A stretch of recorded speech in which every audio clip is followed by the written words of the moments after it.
আল্লাহ বলে আমার কোনো বান্দা যদি আমি আল্লাহকে গভীর রাতে এই শীতের মৌসুমের মধ্যে উঠে আমি আল্লাহকে স্মরণ করে 4 রাকাত তাহাজ্জুদের নামাজ আদায় করে আমি আল্লাহকে কঠিন রাতের মধ্যে গভীর রাতে যখন সমস্ত বান্দাগুলো ঘুমায় দুনিয়ার সমস্ত দরজা যখন বন্ধ তখন যদি আমি আল্লাহর কাছে আমার কোনো বান্দা ফরিয়াদ করে ও আল্লাহ আমার জীবনের গুনাহগুলো মাফ করে দাও, ও বান্দা আল্লাহ কি বলে জানেন? আল্লাহ বলে ও বান্দা তুই গুনাহ করেছিস কয় বছর? 4 বছর, 5 বছর, 10 বছর, 30 বছর তুই গুনাহ করেছিস। তোর গুনাহ কতটুকু সমান? এই আসমান সমান তোর গুনাহ, আসমান সমান তোর গুনাহ, জমিন সমান তোর গুনাহ। তোর গুনাহ কতটুকু?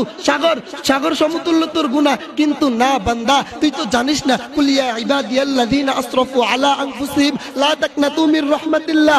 আমি আল্লাহর রহমত তোর গুনার চাইতে কোটি কোটি কোটি গুণ বেশি বড়। আমি আল্লাহ আমার রহমতের দিকে তাকিয়ে তোর গুনাহগুলো মাফ করে দিব। জোরে বলি সুবহানাল্লাহ। আমরা কি ওই আল্লাহর কাছে চাইতে রাজি আছি না নাই?